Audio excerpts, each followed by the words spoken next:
Battlefield deception operations are designed to mislead the enemy and induce him to react in a manner prejudicial to his interests. They're implemented to gain surprise, maintain security, hide our intentions from the enemy, persuade the enemy to adopt disadvantageous courses of action which can be exploited, and most importantly, to save lives of our own troops while minimizing the expenditure of time and effort. Deception operations are planned at the highest possible level and are carefully scripted and tightly controlled. They must be realistic and laid out in such a way as to present the events to the enemy as he would expect to receive them, and to fit these events logically into the conduct of an operation. Deception actions must be timed to correspond to those of real operations, and the activity must be capable of being altered or discontinued without drawing the attention of the enemy. A successful deception operation involves feeding pieces of information to the enemy in such a way as to convince him that he has discovered them by accident. As you know, the enemy division commander must believe that our attack forces will concentrate here and use this bridge and the Byfield Road as the main axis of advance to an assault on Hill 183. He must believe this not later than 72 hours prior to commencement of our offensive, and must retain this belief until we kick off our attack down here in the Waterville area. The deception target is the mind of the enemy commander, who controls Army, division, or regimental operations, including second echelon forces. He has the authority to make the decisions which will lead to the fulfillment of the deception aim. His decisions are normally made in conjunction with advice received from his intelligence staff, which is supported by a broad database and extensive surveillance and reconnaissance assets.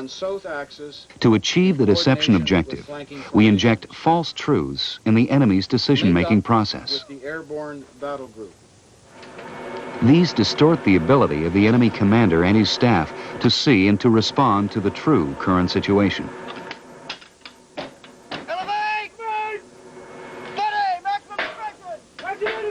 This distortion is accomplished by many means, including portrayal of false friendly intentions, capabilities, and dispositions, which cause the enemy commander to make the wrong tactical decisions.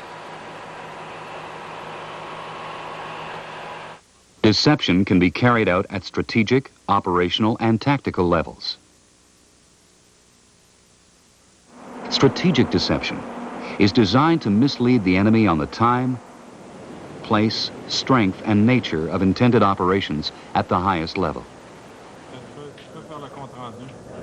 Operational deception covers measures to mislead the enemy about the conduct of friendly operations at Corps, Army, Army Group, and theater levels.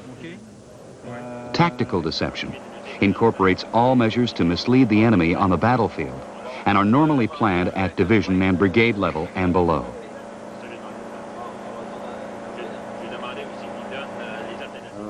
Based on his estimate of the situation, the commander determines his deception objective. A deception plan is then prepared by the G3 staff and is supported by the other staff branches. They provide advice on and detailed planning of the deception operation, especially the G2 staff, who review the characteristics, capabilities, and employment of the enemy's information and intelligence gathering systems and how they work. The artillery, engineer, and signal staffs coordinate any required specialist deception measures, while the G4 staff provides the logistic support for the planned operation. Deception operations are classified as feints, demonstrations, ruses, portrayals, or displays. Feints are attacks which have limited objectives. These vary in size from a raid to a fully supported attack and are presented to the enemy during offensive operations as an indicator of the main effort. Feints are used prior to, during, or after the main attack to cause the enemy to move his reserve or keep it in a location where it cannot influence the main battle. to keep uncommitted forces in their present location, to divert some of his supporting fire from the main attack, to reveal his defense fire plan and supporting weapons locations, and to change his plans and disrupt the continuity of his operation. A demonstration is a show of force conducted in an area away from the main attack. It involves simulation devices rather than real equipment. It's less convincing than a feint, since it does not involve contact with the enemy. Demonstrations are used when time and distance factors can be applied to the show that makes the lack of contact realistic. Ruses are tricks designed to deceive the enemy and are characterized by deliberately exposing false information. Ruses include such activities as changing of traffic signs, raising columns of dust, increasing traffic levels, bringing down artillery fire, or initiating patrol activities in an area other than that in which the main effort will be made. Portrayals present a unit to the enemy which does not exist, or which is of a different type than actually does exist. This type of deception activity requires a considerable amount of background coordination and is beyond the capability of the division. Displays present disguises and decoys to the enemy. Disguises are employed to make something look like something else. Many military installations and objects are extremely difficult to conceal, but can be disguised. They can also be used to make high-value targets appear to be of little or no value. Decoys project replicas of equipment or systems onto the battlefield.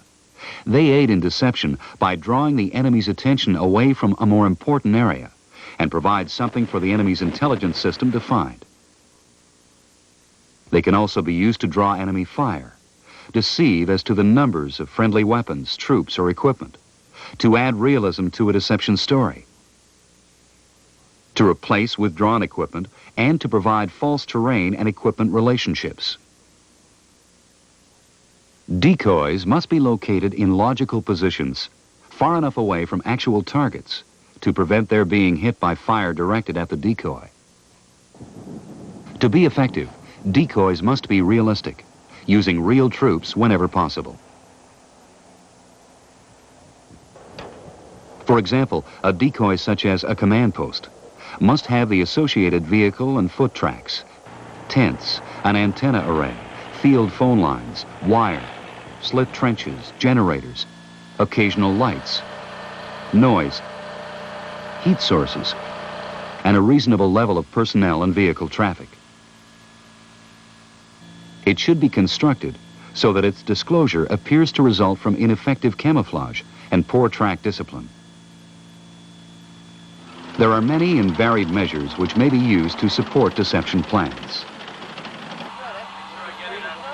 Simple measures which fall within the scope of unit self-help are generally short-term in nature and may involve the use of local resources in civilian vehicles, empty ammunition and ration boxes, decoy mirrors, lights, noise, and heat sources, dummy trenches sited in likely but unheld places, phony protective minefields, false signs and markers, a simulation of gun barrels and vehicles, and blending into the civilian background. More difficult measures are required to create dummy company, group, battery, and specialist weapons positions.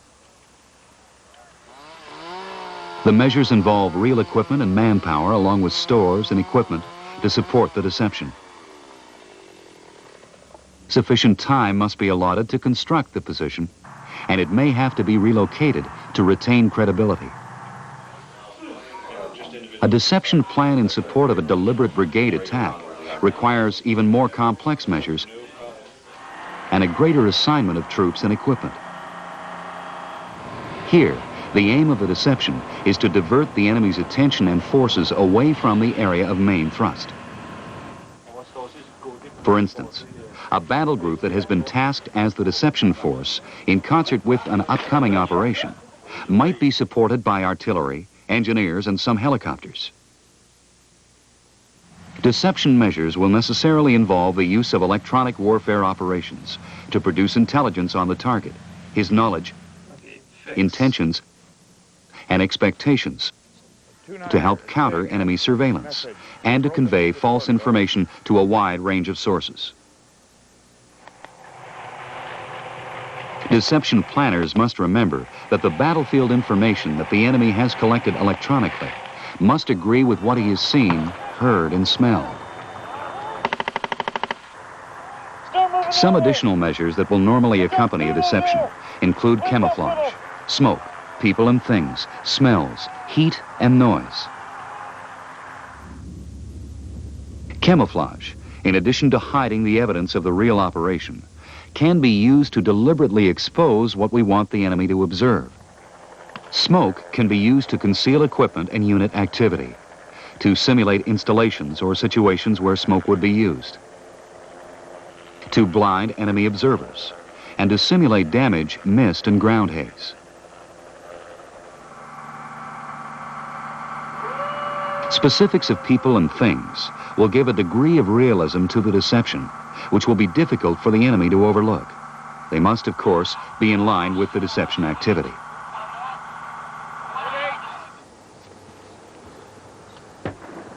Battlefield smells, such as those associated with cooking, artillery fire, fuel dumps, and the like, must be consistent with other deception indicators.